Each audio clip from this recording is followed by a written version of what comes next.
చెప్పి ఆ విశ్వాసపు ఆత్మ ద్వారా ఆ కార్యాలు ఎలా చేయగలిగారో వీళ్ళు చెప్తున్నాడు ఆత్మదేవుడు. హల్లెలూయా, హల్లెలూయా. కాబట్టి విశ్వాసమును బట్టి ఆ పెద్దలు సాక్ష్యమును పొందారు. దేన్ని బట్టి అంటే అదృశ్యమైనవి వాళ్ళు చూస్తూ ఉన్నారు. అలా చూడగలగడమే విశ్వాసపు ఆత్మ అంటే, ఆ లెవెల్లోకి ఎదగడమే విశ్వాసపు ఆత్మ అంటే, ఆ విధముగా మనం మారడమే విశ్వాసమును బట్టి నమ్మకమును బట్టి అంటే. హల్లెలూయా.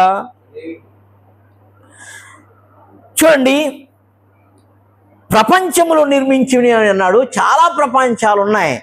ఆ ప్రపంచముల్లో చిట్ట చివరి ప్రపంచము మానవ భూమి అనే ప్రపంచం. హల్లెలూయా.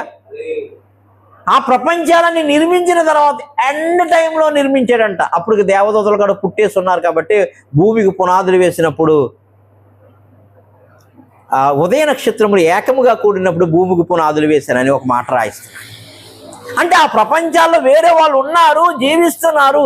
కానీ చిట్ట చివరి ప్రపంచము భూమి. ఆ భూప్రపంచం మీద, ఆ భూప్రపంచము మట్టితో చేశాడు, మన్నుతో చేశాడు. ఆ మట్టిలోంచే మనిషి వచ్చాడు. హల్లెలూయా, హల్లెలూయా. ఈ మట్టిలోంచే మనిషి వచ్చాడు. ఆ మట్టి ఎలా వచ్చిందంటే కనుక అంతకుముందు లేదు, మాట ద్వారా మట్టి వచ్చింది, ఈ భూమి వచ్చింది. హల్లెలూయా. ఈ మాట ద్వారా మట్టి వస్తే మాటలే సృష్టి అవని. దేవుని మాటలు ఇలా ఒకటి పలుకుతున్నాడు. సూర్యుడు రావాలి, చంద్రుడు రావాలి, నక్షత్రాలు రావాలి, ఆకాశం రావాలి, మేఘం రావాలి, మేఘంలో బిందువులు రావాలి, భూమి రావాలి, భూమిలో పర్వతములు రావాలి, మట్టి రావాలి, ఇసుక రావాలి.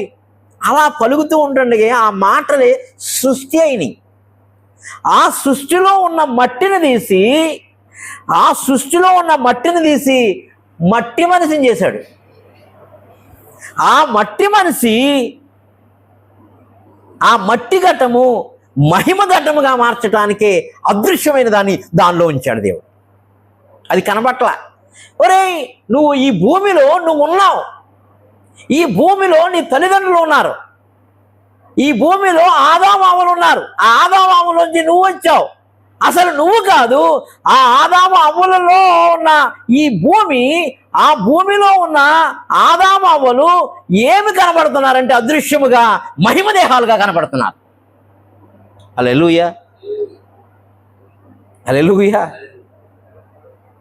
అంటే దేవుని మాటలు ఈ సృష్టిని తయారు చేస్తే, ఈ సృష్టి మాట ద్వారా